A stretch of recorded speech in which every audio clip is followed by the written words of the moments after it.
Alright guys, I'm going to show you the factory reset Beats pill. You can do this to try to fix issues, or if you're done using it, just want to sell it. Now first go and turn it on. Just hold the power for a few seconds. Now this part is not totally necessary, but we'll disconnect from Bluetooth and Find My. Just forget this device. Go and disconnect from Find My.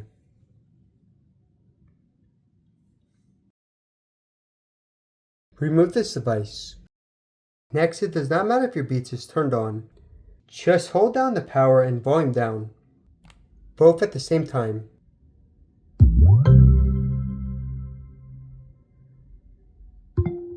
Just keep holding until you see the light blink a few times.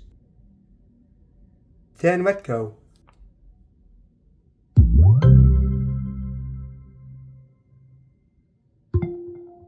From here, it's back in pairing mode. You can just turn it off.